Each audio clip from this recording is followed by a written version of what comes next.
Vamos lá, gente, vamos continuar aqui. Quando que se consuma, quando acontece a consumação do crime de sequestro ou cárcere privado?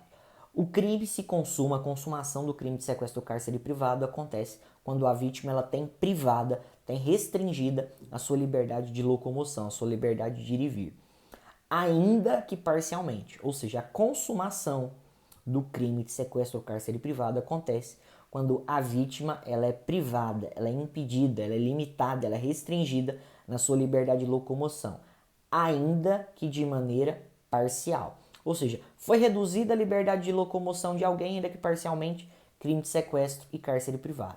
Detalhe, eu queria que vocês gravassem e anotassem. O crime de sequestro ou cárcere privado ele só vai ter fim, ou seja, só vai acabar o crime de sequestro ou cárcere privado quando terminar, quando cessar a permanência delitiva. Ou seja, o crime de sequestro ou cárcere privado ele só se encerra, tá, quando a liberdade de locomoção da vítima for restaurada. Ou seja, enquanto a vítima se manter presa, se manter enclausurada, se mantiver restringida a sua liberdade de locomoção, o crime de sequestro ou cárcere privado, ou seja, está acontecendo. E em relação ao crime de sequestro ou cárcere privado, ele é um crime, então, que ele se alonga no tempo, em que ele se consuma no tempo. Ou seja, no crime de sequestro ou cárcere privado há uma extensão temporal no cometimento do crime. O crime de sequestro ou cárcere privado continua acontecendo enquanto não terminar, tá? Enquanto não cessar essa permanência, essa limitação da liberdade de locomoção da vítima. A esse termo, ou essa espécie de crime, dá-se o nome de crime permanente. Crime permanente. Ou seja, o crime de sequestro ou cárcere privado, ele é um crime permanente. O que é um crime permanente? É um crime que se consuma no tempo. É um crime em que ele está acontecendo. É um crime que continua sendo praticado, continua acontecendo, enquanto não cessar a permanência delitiva. Como assim? Se eu, Léo, sequestro alguém hoje e mantenho essa pessoa presa durante 6 meses, o crime se consumou no momento que eu sequestrei a pessoa? Não. O crime se consuma e continua, permanece se consumando enquanto eu mantenho a pessoa presa. Quais são os efeitos disso? Se o crime é permanente, o flagrante desse crime pode se dar a qualquer momento. Se eu sequestro ou mantenho uma pessoa em cárcere privado durante 6 meses, tá? Eu posso ser preso em flagrante a qualquer momento, porque o crime está acontecendo, ele está se consumando. Ou seja, há um alongamento, uma extensão temporal no cometimento do crime, beleza? Então, crime de sequestro e cárcere privado é um crime permanente. Isso é importante e eu queria que vocês anotassem isso, a súmula 711 do STF. O que diz a súmula 711 do STF?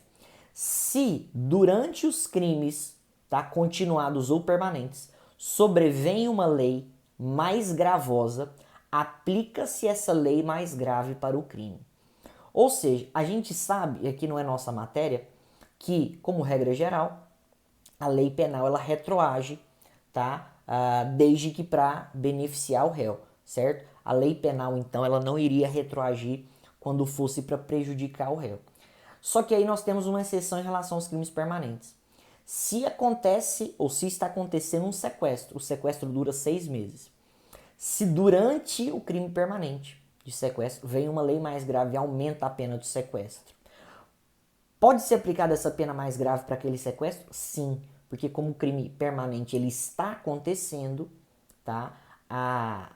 E a mudança na lei acontece antes do fim, né, do sequestro, antes do fim da privação da liberdade, a lei mais grave pode ser aplicada, ainda que em prejuízo do réu, porque a alteração legislativa aconteceu durante o cometimento do crime, beleza? Então, importante aí, súmula 711 do STF.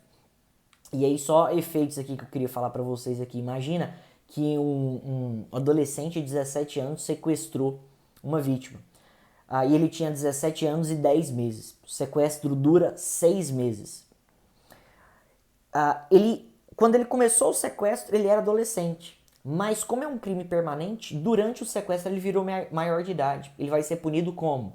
Com maior de idade, porque é um crime permanente a consumação acontece durante o tempo, beleza?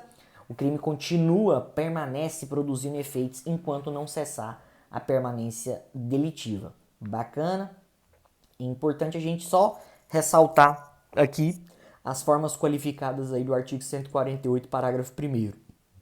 No artigo 148, parágrafo 1º, nós temos as formas qualificadas que aumentam a pena do sequestro ou cárcere privado. Se o sequestro ou cárcere privado, eles acontecem, tá, em prejuízo de ascendente, descendente, cônjuge ou uma cônjuge da vítima, ou seja, se sequestro ou cárcere privado, se a vítima do sequestro e cárcere privado é ascendente, descendente, cônjuge, tá, do sujeito ativo, ou se a vítima ela é maior de 60 anos, as penas são aumentadas aí, vão ser punidos então de 2 a 5 anos. Se o crime é praticado mediante internação da vítima, tá, em algum tipo de hospital, casa de saúde, a pena também vai ser de 2 a 5 anos. Se a privação da liberdade ela dura mais de 15 dias, ou seja, se o sequestro ou o cárcere privado dura mais de 15 dias, existe uma qualificadora aí, a pena é aumentada. Se o crime é praticado contra menor de 18 anos, a pena também é aumentada, qualificada. E se o crime é praticado também para fins libidinosos, beleza? Seja conjunção carnal ou qualquer ato diferente da conjunção carnal. Nesse caso, a pena de sequestro, cárcere privado vão ser maiores, vão ser de 2 a 5 anos. Beleza? Então é isso aí, gente. Vamos lá, vamos continuar.